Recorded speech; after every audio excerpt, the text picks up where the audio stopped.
உங்களுக்கு தொகுத்து வச்சிருக்கு. ஒரு முறை கடவுள் வந்து உயிர்கள்லாம் படைக்கும் போது எல்லா உயிருக்கும் 30 வயசுன்னு சொல்லி நிர்ணயிச்சு அனுப்பிட்டார். பட்டக்குன்னு தவி ஒரு 3 விலங்கு திருப்பி ரிட்டன் ஓட்டிட்டு கடவுள்கிட்டே, ஐயா 30 வருஷம் எங்களுக்கு தாங்காது. முதல்ல கழுத போச்சு, 30 வருஷம் எனக்கு தாங்காது.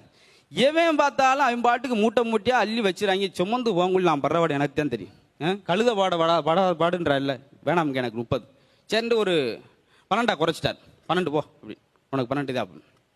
அடுத்து நாய் வந்துச்சு, ஐயா கல்லை பார்த்தோன்னு என்னையத்தான் தேடுறாங்க எல்லாம், இது நம்மளுக்கு கட்டுப்படியாக்காது, நம்மளை குறைச்சிருங்க, இவ்வளவு வீட்டு எரிவத்தே சாக முடியாது என்னால் அப்படின்னா அதுக்கு ஒரு 16 குறைச்சிட்டார் போ. அடுத்து குரங்கு வந்துச்சு, இங்கே வருங்க பெரிய ஒவ்வொரு மரத்துக்கும் தாவி தாவி என் வாழ்க்கை ஒன்றுமே இல்லைலாம் போச்சு, எனக்கு இவ்வளோ தேவையில்லைங்க. அதுகிட்ட ஒரு 18 குறைச்சிட்டு போ அப்படின்ட்டார். மனுஷன் வந்தான், நான் கடவுள் ஆளை ஏமாத்தலாம்னு பார்க்குறியா, 30 கொடுத்து ரொம்ப சுருக்கம் முடிச்சுட்டேன் வயசை, எனக்கு 30 பத்தாது அப்படின்னா. அதனால தான் கழுதிட்டு வாங்கின வயசை இந்தரா. அடுத்து நாய்கிட்ட வாங்கினது இருந்தா நீயே வச்சுக்க, குரங்கிட்ட வாங்கினது மீதி பேலன்ஸ் அப்புறம் வேண்டு தள்ளி விட்டார். அதனால தான் ஒரு மனுஷன் 30 வயசு வரைக்கும் சந்தோஷமா இருப்பான். அந்த 30 தாண்டோன்னு கழுத மாதிரி குடும்ப சுமக்க ஆரம்பிச்சுக்க.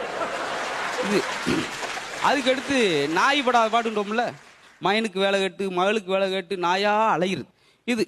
அதுக்கடுத்து இந்த குரங்கு மாதிரி மக வீட்டில் கொஞ்ச நாளைக்கு, வயசான காலத்தில் மகன் வீட்டில் கொஞ்ச நாளைக்கு, அவங்க இங்கே